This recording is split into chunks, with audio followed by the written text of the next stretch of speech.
হাজার হাজার মানুষ জীবন্ত চাপা পড়বে যদি ঢাকায় ম্যাগনিটিউড ৭ মাত্রার ভূমিকম্প হয়। আর সেটা ঘটবে মিনিটে না, বরং সেকেন্ডে। অনেক বছর ধরে ঢাকার নিচের ফল্ট লাইনগুলোতে চাপ জমছে, কিন্তু গত সপ্তাহের ভূমিকম্পের পর সেই চাপটা আনলক হওয়া শুরু করেছে। আর এই চাপ যদি পুরোপুরি ফেটে যায়, তাহলে আপনার স্কুল, আপনার অফিস, আপনার বাবা মার বাসা, আপনার নিজের ফ্ল্যাট, কোনো কিছুই থাকবে না। প্রথম কয়েক সেকেন্ডের ধাক্কায় পুরান ঢাকা, মোহাম্মদপুর, মিরপুরের বিল্ডিংগুলো হয়তো ধসবে না, তবে হেলে যাবে। আর তারপরে ঘটবে প্রকৃত ধাক্কা, বিল্ডিং সোজা ধসে যাবে।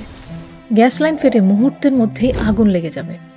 আর প্রথম ৩ মিনিটের মধ্যে সবাই বুঝে যাবে যে ঢাকার রাস্তা আসলে কতটা চিকন। যে কয়টা ফায়ার সার্ভিস আছে তারাও দূরে দাঁড়িয়ে থাকবে, মানুষের চিৎকার শুনবে, কিন্তু সাহায্য করতে পারবে না।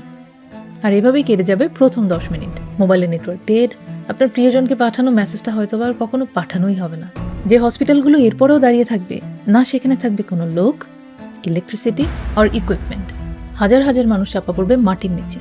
তবে বেশিরভাগ মানুষের কাছেই কোনো সাহায্য পৌঁছবে না ২ দিনেও। আর দিন শেষ হতে না হতে রাজুকের বলা ভবিষ্যৎবাণীটা সত্য হবে, প্রাণ হারাবে ২ থেকে ৩ লক্ষ মানুষ।